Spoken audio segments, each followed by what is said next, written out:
I'm not going to be screaming and yelling and say Todd Monken is this, that, and the other unless Deshaun goes out there and throws 4 picks against Jacksonville and sucks up the room and Shedeur Sanders takes off and ends up being a great football player. Because in the back of my head, I'm going to sit there and always wonder about what made you think this way or the other, because you're supposed to be the guy to fix all this because we fired the other guy. I said it was acceptable. I never said it was something I wanted. Absolutely not. Absolutely not. I know there's a lot of things that I say, but I know that for a fact. I know it. And I say it's acceptable, but what I want is Shedeur Sanders to start the season. But what I think I'm going to get is still Deshaun Watson starting the season. Well, you want to win the lottery. What are you going to get? Well, Kenny, you want world peace. What are you going to get? You want Shedeur. What are you going to get? And part of it is because I knew what excuses would come flying from a certain segment of the fan base, but I could understand the thought process of allowing the line to gel before, and the rookies, even though maybe Denzel Boston doesn't need to gel, maybe he's just going to hit the ground running. My God, the way people are talking about him and the stuff we've seen from camp, I mean, it's highlight after highlight after highlight, but you know how it is. Like, if Shedeur started week 1 and struggled and the offensive line was taking a month to really take shape, which sometimes it can, then you know that there'd be people going, maybe we've been better off had he have come in relief. Because nobody really thinks Watson's going to play it out 17 games, like start the season and finish the season. No. He has given us no reason to have that kind of faith in him. And I also believe that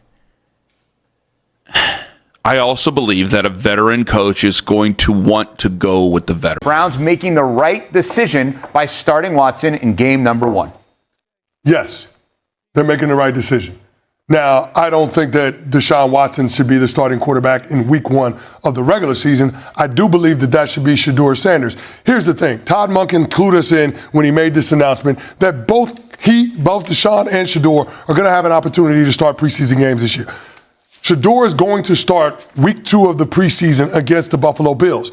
Now, leading up to that game, there will be joint practices with the Bills. Nobody saw this coming. Not the Cleveland media, not the fans who spent all offseason defending Shedeur Sanders, and definitely not the people who thought this quarterback battle was already decided, because Todd Monken just made a call that has the entire Browns fan base asking one question.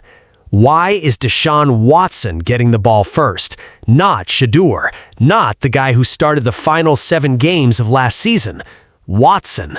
But here's where it gets messy, because what one analyst said next exposed something a lot of people don't want to admit out loud. Let's get into it. Wait, Steve, why do you disagree with that? The tie is not going to your young guy. What's going on is something is not being said. So let me help you read between the tea leaves.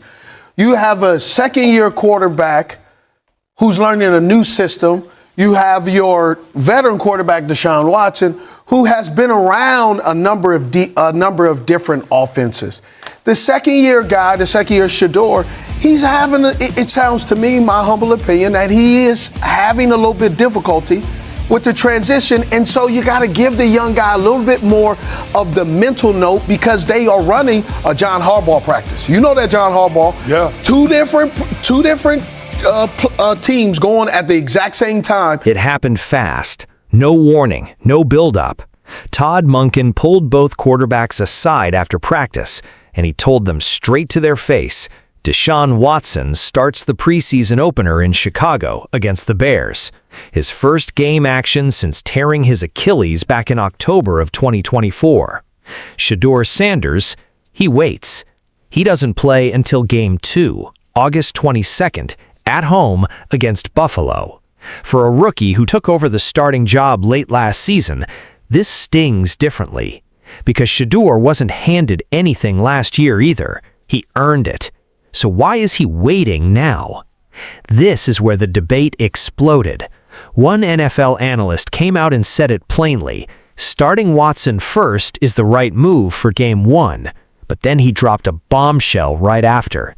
He does not think Watson should be the Week 1 starter for the regular season. He thinks that should be Shedeur. So hold on, let that sink in.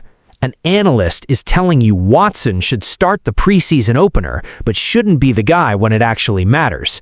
That's not confusion, that's a red flag.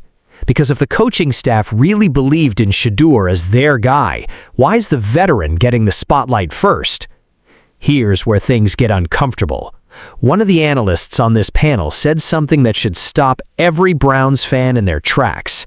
He said the later this competition drags on, the tie should go to the young guy, because Deshaun Watson isn't the future in Cleveland.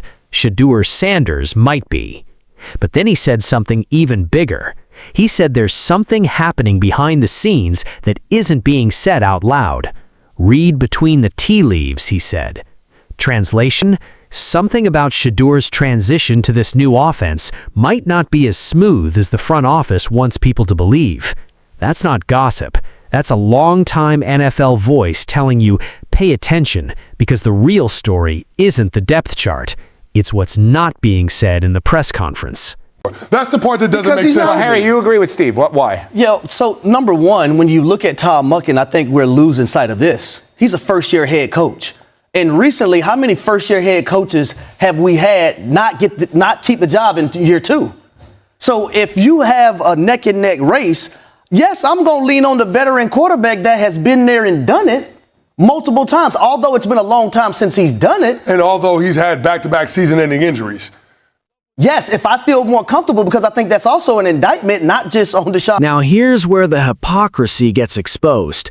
One analyst pushed back hard. He said if Shedeur is really this guy, this second-year quarterback who's already run this offense, why isn't he getting the job outright? Why is a coach even considering Dillon Gabriel in this conversation? Because let's be honest, if this was Watson's job to lose 2 years ago, would the Browns have made him sit and wait for a rookie preseason game? Would they have handed him a prove-it in joint practices scenario? The silence on that question says everything. But before you grab the pitchforks, there's a piece of this puzzle a lot of people are ignoring. Todd Monken is a first-year head coach, and first-year head coaches in the NFL, history is brutal to them. A lot of them don't survive to year two. So when it's a close call, a true neck-and-neck battle, coaches lean toward the guy who's been there, done it. Even if that guy has torn his Achilles twice, even if it's been years since he's played meaningful football. That's not always about talent. Sometimes it's about survival, a coach protecting his own job by trusting the resume over the upside. And that changes everything about how you read this decision. Here's what nobody's talking about enough. Before Shedeur even takes the field against Buffalo, there were joint practices between the Browns and Bills, and whoever gets the lion's share of first-team reps in those practices, that's your real signal. Because think about it, it would be strange, even contradictory, for Shedeur to start the actual preseason game against Buffalo if he's working with the second unit the entire week leading up to it. So this isn't over, not even close. The real quarterback battle isn't happening in the preseason opener. It's happening in practice, behind closed doors, away from the cameras. Early on, where your head coach can definitively say, hey, Shedeur Sanders, you're going to be our starting quarterback, then something behind the scenes, like Steve Smith said, isn't being said out loud. Todd Monken is in that locker room and on that football field every single day. He's an offensive-minded guy. So if he's telling you that Deshaun Watson is our starter, let's read between the tea leaves. Yeah, there's going to be a real issue, like with any team, or any organization, if your whole goal is to keep your job versus doing your job. And if Todd Monken's goal is to keep his job, he's not going to be doing his job. The panel didn't hold back on what this means for team culture either. One voice put it bluntly: if a head coach's real goal becomes keeping his job instead of doing his job the right way, that's a problem for everyone in that building. Players notice that. Locker rooms notice that.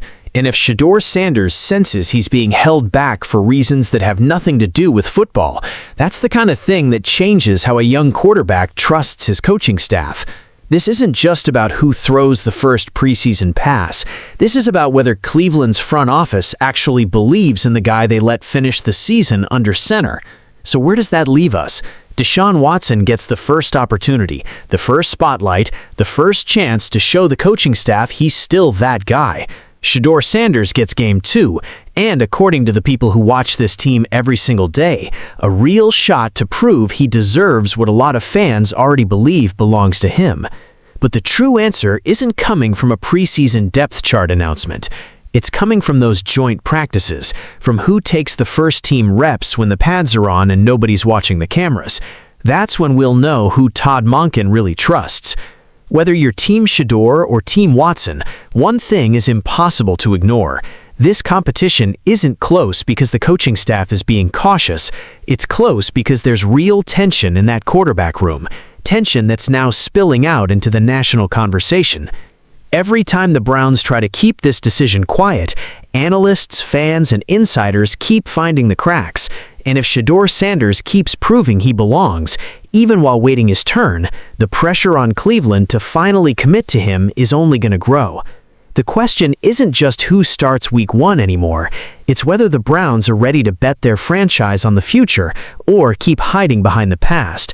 Either way, this story is far from over. So if you want to know exactly who wins that starting job the moment it's announced, hit that like button, smash subscribe, and turn on notifications because this quarterback battle is about to get a whole lot louder.